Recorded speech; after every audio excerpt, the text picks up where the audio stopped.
Hola mis queridos hermanos, bendiciones de Dios para todos ustedes.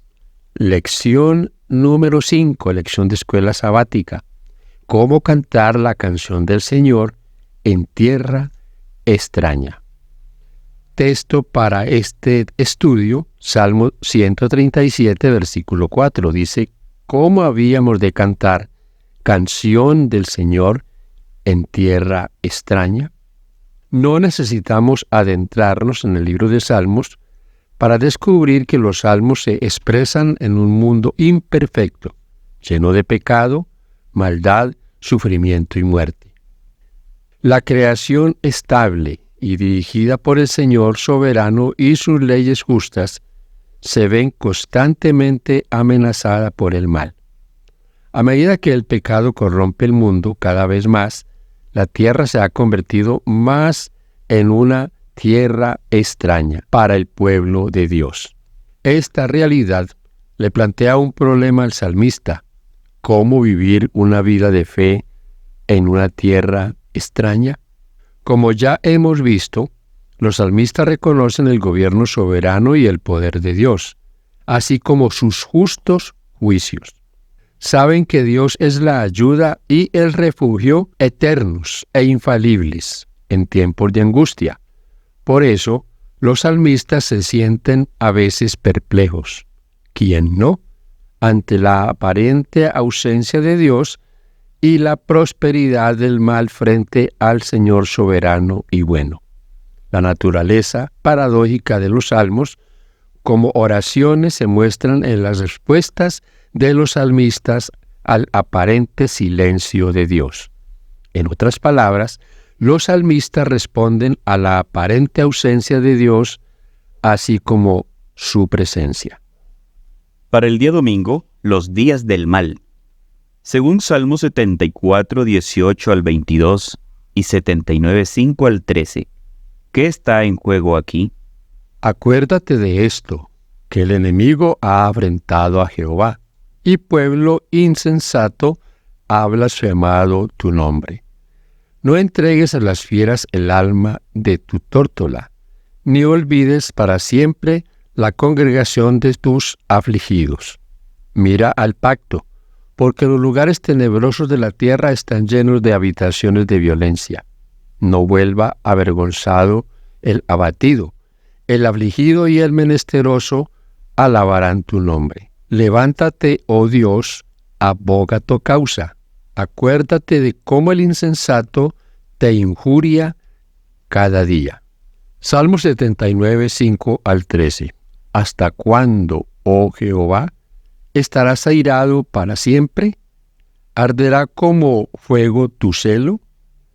Derrama tu ira sobre las naciones que no te conocen y sobre los reinos que no invocan tu nombre, porque han consumido a Jacob y su morada han asolado. No recuerdes contra nosotros las iniquidades de nuestros antepasados. Venga pronto tus misericordias a encontrarnos, porque estamos muy abatidos. Ayúdanos, oh Dios de nuestra salvación, por la gloria de tu nombre, y líbranos y perdona nuestros pecados por amor de tu nombre. Porque dirán las gentes: ¿dónde está su Dios? Sea notoria en las gentes delante de nuestros ojos la venganza de la sangre de tus siervos que fue derramada. Llegue delante de ti el gemido de los presos. Conforme a la grandeza de tu brazo, preserva a los sentenciados a muerte, y devuelve a nuestros vecinos en su seno 7 tantos, de su infamia con que te han deshonrado, oh Jehová. Y nosotros, pueblo tuyo y ovejas de tu prado, te alabaremos para siempre, de generación en generación cantaremos tus alabanzas. El salmista trata de comprender el gran conflicto entre Dios y los poderes del mal, y señala la insondable paciencia de Dios, así como su infinita sabiduría y poder. El problema del mal en Salmos es principalmente teológico. Inevitablemente se refiere a cuestiones sobre Dios. Así, la destrucción de Jerusalén y del templo se considera principalmente un escándalo divino. porque le dio a los paganos la oportunidad de blasfemar contra Dios. La herencia de Dios, el pueblo de Israel, es la señal de su elección divina y su pacto. Deuteronomio 4, 32, 38 y 32, 8 al 9. Que nunca fallarán. El concepto de la herencia de Dios también contiene una dimensión del tiempo del fin, ya que un día todas las naciones se convertirán en la herencia de Dios y lo servirán. La noción de que las naciones invadieron la herencia de Dios amenaza esas promesas divinas. Indudablemente, el salmista reconoce que los pecados del pueblo corrompieron la relación de pacto entre el pueblo y Dios y trajeron sobre el pueblo todas las consecuencias. Salmo 79, 8 y 9. La supervivencia del pueblo depende únicamente de la intervención misericordiosa de Dios y de la restauración del vínculo del pacto mediante la expansión del pecado. El Señor es el Dios de nuestra salvación, lo que refleja la fidelidad de Dios a sus promesas del pacto. Salmo 79, 9. No obstante, más importante que la restauración de la riqueza de Israel es la defensa del carácter de Dios en el mundo. Salmo 79, 9. Si los actos malvados de las naciones quedaran impunes, parecería como si Dios hubiera perdido su poder. Salmo 74, 18 al 23, 83, 16 al 18 y 106, 47. Solo cuando Dios salve a su pueblo, su nombre será justificado y enaltecido. Al igual que hoy, el mismo principio existía en aquel entonces. Nuestros pecados, nuestras recaídas, nuestras maldades pueden desprestigiarnos no solo a nosotros, sino también, lo que es peor, al Dios cuyo nombre profesamos. Nuestras malas acciones erróneas suelen tener efectos espirituales perjudiciales también para nuestro testimonio y nuestra misión. ¿Cuántas personas se han alejado de nuestra fe por las acciones de quienes profesan el nombre de Cristo? El honor de Dios, el honor de Cristo, están comprometidos en la perfección del carácter de su pueblo. Elena de White, El deseo de todas las gentes, página 625. ¿Cómo entiendes esta importante verdad? ¿Y qué debería significar para tu vida cristiana? Lección para el día lunes, a las puertas de la muerte. Para este estudio tenemos Salmo 41, 1 al 4, 88, 3 al 12, 102, 3 al 5, 11, 23 y 24. ¿Qué experiencias describen estos pasajes? ¿Cómo te identificas con lo que aquí se dice? Salmo 41, 1 al 4. Bienaventurado el que piensa en el pobre, en el día malo lo librará Jehová. Jehová lo guardará y le dará vida. Será bienaventurado en la tierra, y no lo entregarás a la voluntad de sus enemigos. Jehová lo sustentará sobre el lecho del dolor. Mullirás toda su cama en su enfermedad. Yo dije, Jehová, ten misericordia de mí. Sana mi alma, porque contra ti he pecado. Estas oraciones para salvarse de la enfermedad y de la muerte demuestran que los hijos de Dios no están exentos de los sufrimientos de este mundo. Los salmos revelan las terribles aflicciones del salmista. Está sin fuerzas, marchitándose como la hierba, sin poder comer, apartado de los muertos, yace como los muertos en la tumba, es repulsivo para sus amigos, está sufriendo y desesperado, sus huesos se le pegan a la piel. Muchos salmos presumen que el Señor ha permitido las dificultades a causa de la desobediencia de Israel. El salmista reconoce que el pecado puede acarrear enfermedad. Por eso se refiere al perdón que precede a la curación.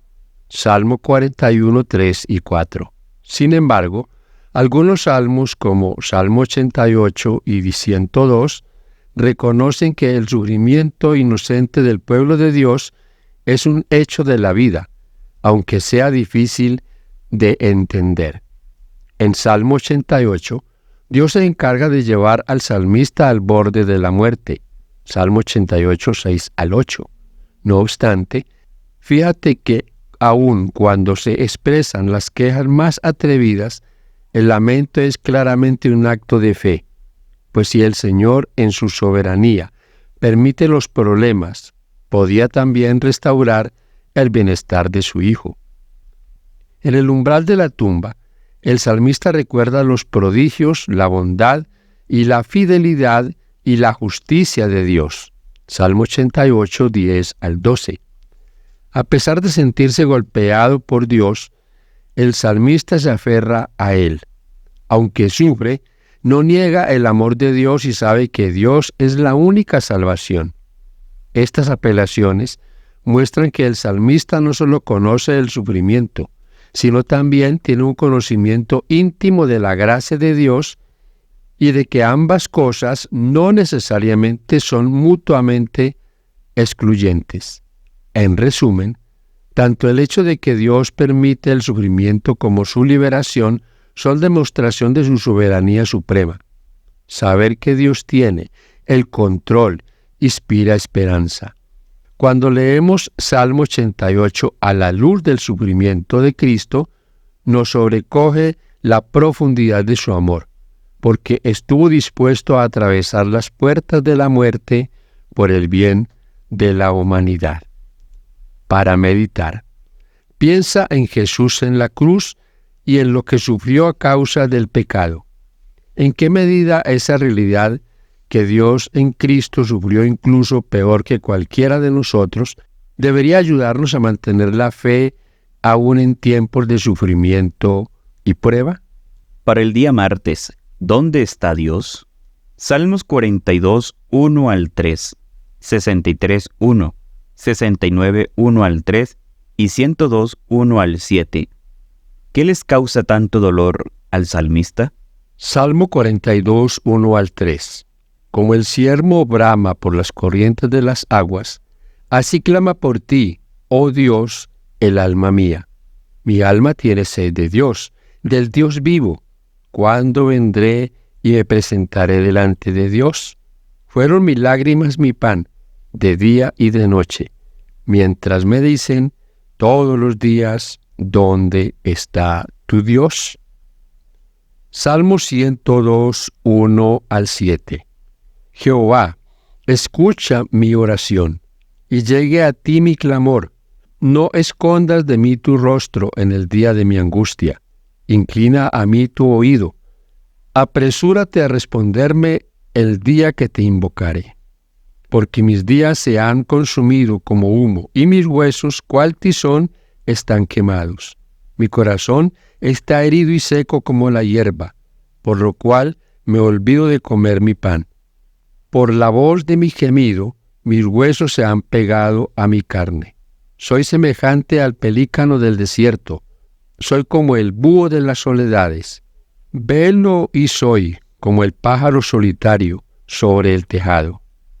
No solo los sufrimientos personales y comunitarios perturbaban al salmista, sino también, e incluso más, la aparente falta de atención de Dios a las penurias de sus siervos. La ausencia de Dios se siente como una sed intensa en tierra seca, Salmos 42, 1 al 3 y 63, 1, y una angustia moral, Salmo 102, 2 al 4. El salmista se siente alejado de Dios y se compara como aves solitarias. Soy semejante al pelícano del desierto, como el búho de las soledades. Velo, y soy como el pájaro solitario sobre el tejado. Salmo 102, 6 al 7. La mención del desierto enfatiza la sensación del aislamiento de Dios. Un pájaro solitario sobre el tejado está fuera de su nido, de su lugar de descanso. El salmista clama a Dios de lo profundo, como si se viera engullido por aguas caudalosas y se hundiera en un profundo cieno. Salmo 69, 1 al 3, 130, 1. Estas imágenes describen una situación opresiva de la que no se puede escapar, salvo mediante intervención divina. Salmos 10, 12, 22, 1, 27, 9 y 39, 12. ¿Cómo responde el salmista a la aparente ausencia de Dios? Salmo 10, 12 dice: Levántate, oh Jehová Dios, alza tu mano, no te olvides de los pobres. 22:1. Dios mío, ¿por qué me has desamparado? ¿Por qué estás tan lejos de mi salvación y de las palabras y de mi clamor? Es notable que los salmistas decidan no callar ante el silencio de Dios. Los salmistas creen inquebrantablemente en la oración, porque la oración se dirige al Dios vivo y misericordioso. Dios sigue estando ahí, aun cuando parece ausente. Continúa siendo el mismo Dios que lo escuchó en el pasado, y por eso confían en que lo escuchará ahora. Las ocasiones de silencio de Dios hacen que los salmistas se autoexaminen y busquen a Dios, pero con confesión y peticiones humildes. Saben que Dios no callará para siempre. Los salmos demuestran que la comunicación con Dios debe continuar, independientemente de las circunstancias de la vida. ¿Qué podemos aprender de las respuestas de los salmistas a la aparente ausencia de Dios? ¿Cómo respondes tú a los momentos en que Dios parece guardar silencio? ¿Qué sostiene tu fe? Es posible, mis hermanos queridos, que este audio llega a alguien que está pasando por una situación similar. Una enfermedad, una situación económica, una calamidad familiar. Y en estas situaciones tendemos a sentirnos solos y tal vez a pensar que el Señor no nos escucha. Nunca debemos olvidarnos que tenemos un Dios en el cielo, que a pesar de las circunstancias, Él siempre estará ahí. Lección para el día miércoles. ¿Ha fallado para siempre su promesa? Salmo 77. ¿Qué experiencia está viviendo el autor? Salmo 77 comienza con una súplica de ayuda a Dios llena de lamentos y dolorosos recuerdos del pasado. Salmo 77, 1 al 6. Todo el ser del salmista se dirige con luto a Dios. Se niega a dejarse consolar por cualquier alivio que no provenga de Dios. No obstante, recordar a Dios parece intensificar su angustia. Me acordaba de Dios y gemía. Salmo 77, 3. La palabra hebrea ama, gemir, a menudo representa el rugido de las aguas embravecidas. Salmo 46, 3. Del mismo modo, todo el ser del salmista se encuentra en un estado de intensa inquietud. ¿Cómo puede el recuerdo de Dios producir sentimientos tan fuertes de angustia? Una serie de preguntas inquietantes delatan la causa de su angustia. Salmo 77, 7 al 9. ¿Ha cambiado Dios? ¿Es posible que Dios traicione su pacto?